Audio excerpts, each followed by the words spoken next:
Halo teman-teman, terima kasih telah mengunjungi video ini. Ini adalah video pertama dari sebuah series yang akan membahas pandas. Jadi di sini kita akan belajar banyak tentang pandas. Nah, di video yang pertama kali ini kita akan memperkenalkan ya, apa itu pandas, untuk apa sih kita gunakan pandas, dan mungkin beberapa fungsi dasar yang ada pada pandas. Jadi teman-teman nanti setidaknya punya gambaran tentang apa itu pandas dan kapan sih kita bisa menggunakan pandas. Nah, untuk di video-video yang selanjutnya kita akan membahas secara detail tentang fitur-fitur yang ada di pandas.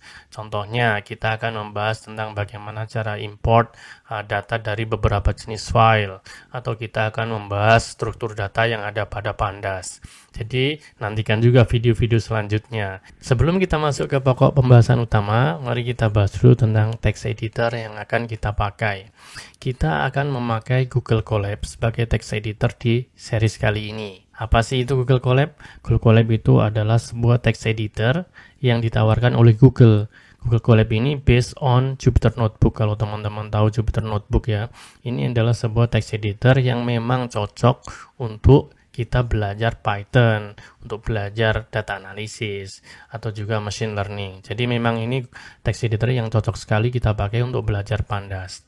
Tapi teman-teman boleh saja memakai text editor yang lain yang teman-teman memang sudah terbiasa, seperti Jupyter Notebook, atau mungkin Visual Studio Code ya. Jadi teman-teman bebas memakai itu. Tapi saya sarankan buat teman-teman juga memakai Google Colab supaya nanti bisa mengikuti semua materi yang ada di video ini. Nah, untuk memakai Google Colab, teman-teman tinggal cari di Google atau melalui link ini ya, colab.research.google.com. Nah, nanti teman-teman masukkan akun teman-teman, kemudian bisa bikin notebook yang baru. Nanti kita belajar pandas di situ. Oke, kita masuk ke pokok pembahasan utama kita. Kita memulai dengan menjawab pertanyaan, apa sih itu pandas? Untuk apa sih kita gunakan pandas ya? Jadi pandas itu adalah sebuah Python library ya. Jadi library yang spesifik untuk Python. Untuk apa kita gunakan pandas? Jadi pandas itu banyak digunakan oleh para data scientist, data analis untuk tentunya menganalisis data atau juga untuk memproses atau memanipulasi data. Nah, data di sini lebih ke arah data yang sifatnya structure ya, terstruktur seperti tabel. Nah, pandas ini juga banyak digunakan oleh para praktisi machine learning. Kalau teman-teman familiar dengan machine learning, di dalamnya itu ada step yang namanya training model ya. Modelnya perlu dilatih. Nah, untuk melatih model ini kita perlu banyak sekali data.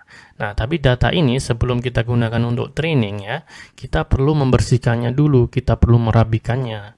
Nah, pandas itu banyak digunakan untuk tujuan ini.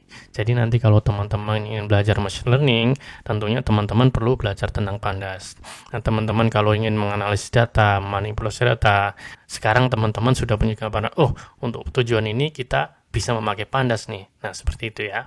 Nah, setelah kita tahu apa itu pandas dan untuk apa sih kita gunakan pandas, sekarang kita bisa memulai menggunakan pandas. Tapi sebelumnya, untuk menggunakan pandas sebenarnya kita perlu install pandas dulu ya. Tapi karena saya memakai Google Colab, kita tidak perlu install karena sudah built-in, jadi kita sudah siap memakai. Nah, buat teman-teman yang memakai text editor yang lain, itu teman-teman harus install pandas dulu. Caranya kita bisa memakai pip ya, ini paket manager untuk Python. Kita bisa pakai pip install pandas. Seperti ini, tinggal eksekusi saja. Tetapi karena kita memakai Google Colab, kita tidak perlu install pandas karena ini sudah terinstall. Nah, step selanjutnya setelah install pandas, untuk memakai pandas kita perlu import pandas dulu ya. Caranya import pandas spd. Jadi nanti kita bisa memakai fitur-fitur atau fungsi-fungsi yang ada pada pandas menggunakan pd ini ya. Untuk mengolah atau menganalisis data, tentunya kita perlu menyiapkan atau membuat datanya terlebih dahulu. Nah, data yang dianalisis atau diolah ini perlu mempunyai struktur data tertentu. Di pandas itu ada beberapa jenis struktur data, tapi yang paling banyak kita gunakan itu ada dua, yaitu series sama data frame. Nah, kalau series itu lebih ke arah satu dimensi data. Kalau kita bayangin tabel ya, itu adalah satu kolom dari sebuah tabel. Nah, yang kedua itu data frame. Kalau data frame itu lebih ke arah dua dimensi. Jadi kalau kita bayangin tabel, yaitu tabelnya sendiri, ada baris, ada kolom. Nah, untuk struktur data ini kita akan bahas lebih detail di video yang akan datang. Nah, kali ini cukup teman-teman tahu kalau ada dua jenis struktur data yang akan banyak kita gunakan, yaitu series sama data frame. Nah, selanjutnya kita akan membuat data series sama data frame ini. Oke, kita lanjut untuk membuat data di Pandas. Jadi ada beberapa cara untuk membuat data di Pandas. Nah, salah satunya adalah membuat data from scratch, atau sebenarnya ini membuat data dari list, dari dictionary, atau dari ND arrays ya. Tapi kita bisa juga membuat data dari data yang memang kita sudah punya di file yang lain. Jadi kita bisa import misalkan CSV file atau Excel file, kemudian kita buat data frame. Nah, untuk pertama kita akan membuat series ya. Nah, series ini seperti saya bilang tadi, ini adalah data untuk satu dimensi. Nah, kita bisa membuat series dari beberapa jenis data, misalkan list, dictionary, atau ND arrays. Ya, jadi untuk contoh kita bisa menggunakan list ya. Katakan kita punya list bernama-nama ya. Jadi list nama ini mengandung Jimbe, Willy, dan Johnny.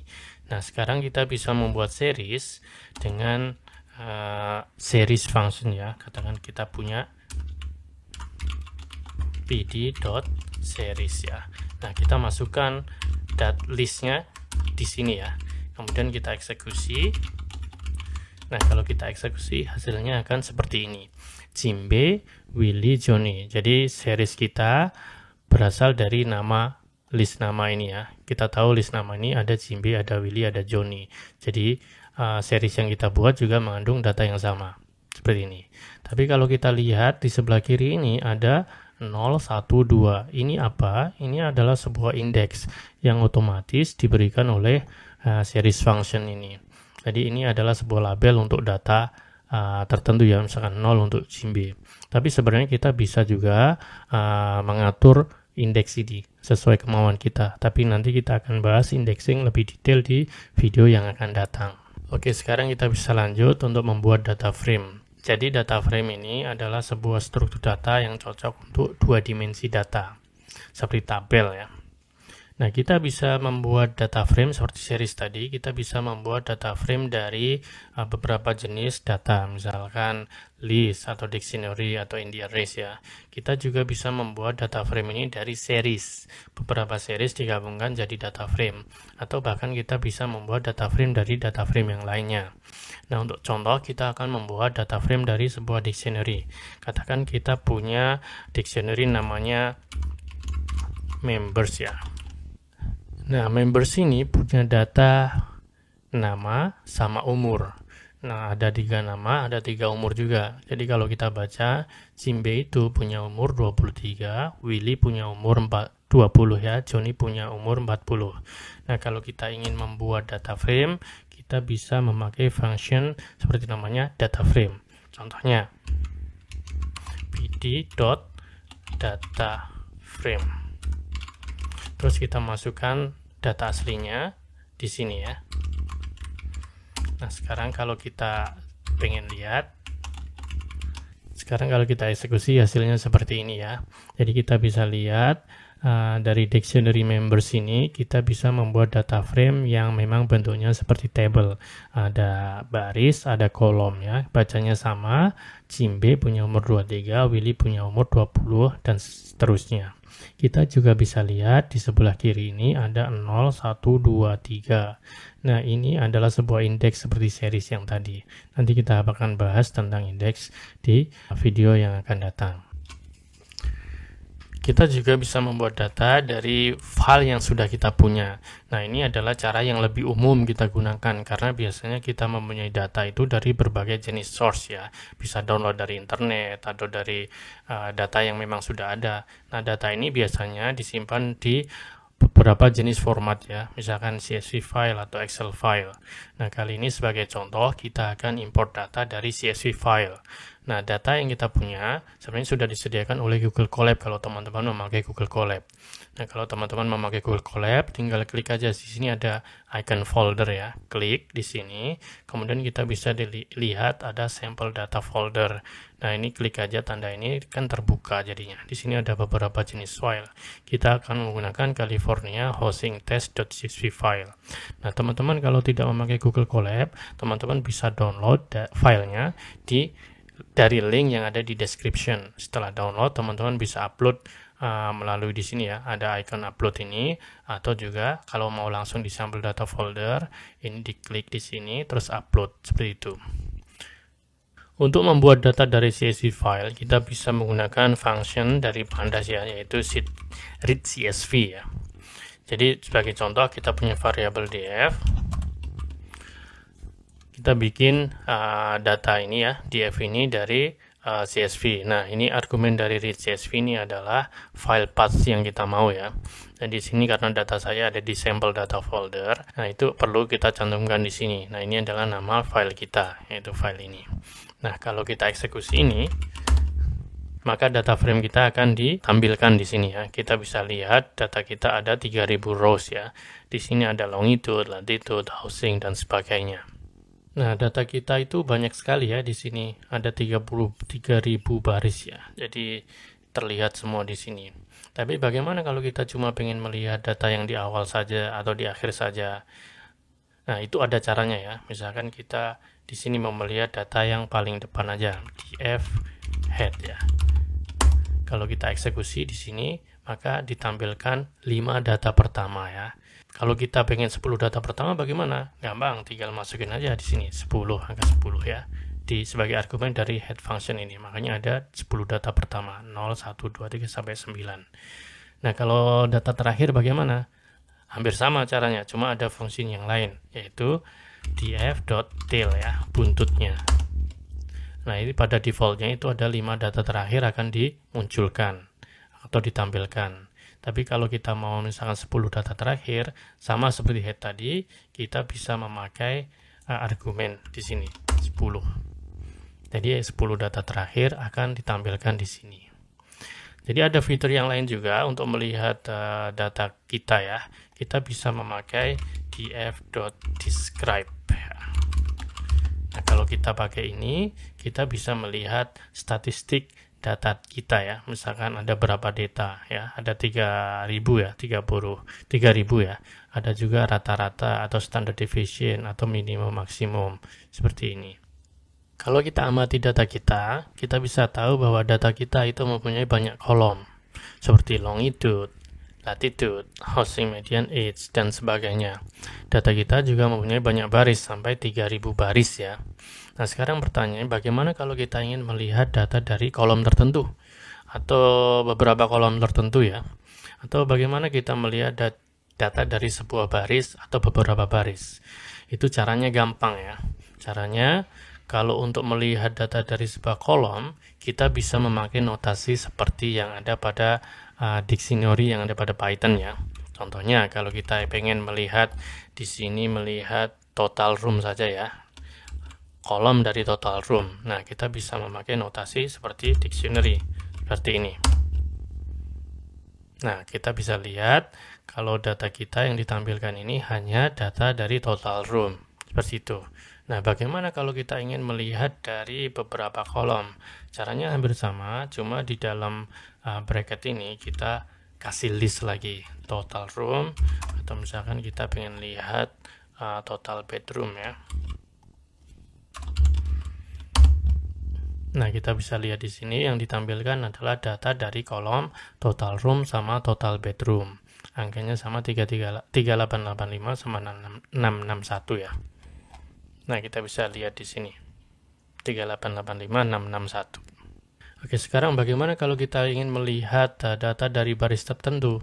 Ini juga caranya gampang, tapi ini kita memakai fungsi yang lain dari Pandas ya. Misalkan kita memakai ilog ya. Sebenarnya kita pakai integer indexing. Jadi nanti kita akan belajar indexing. Nah, kan kita akan banyak memakai ilog atau log function ini. Nah, caranya kalau kita pengen melihat baris pertama misalkan ya, kita pakai ilog di sini. Nah, kita bisa lihat longitude-nya adalah minus 122. Ini juga total rootnya 3885, sama seperti ini ya, 3885. Nah, ini adalah baris pertama saja. Nah, sekarang bagaimana kalau kita melihat 3 baris pertama? Caranya kita bisa pakai range di sini ya. Ini hampir seperti list ya, Python list. Nah, hasilnya seperti ini. Kita bisa lihat 3 data pertama. Oke, ini hubungannya ini berhubungan erat dengan indexing ya. Jadi nanti kita akan bahas ini secara detail pada indexing yang ada di Pandas. Seperti yang saya jelaskan tadi, kita menggunakan Pandas itu untuk menganalisis dan memanipulasi data. Nah, untuk memanipulasi data ini, sebenarnya kita bisa melakukan operasi pada data frame ya. Tentunya seperti itu. Nah, untuk data frame ini banyak sekali operasi yang kita bisa lakukan. Bahkan operasi yang sangat kompleks sekalipun ya. Nah, tapi sebagai contoh kita akan memberikan beberapa contoh sederhana ya. Misalkan, bagaimana cara kita mencari rata-rata dari data frame. Kita bisa memakai fungsi min di sini ya.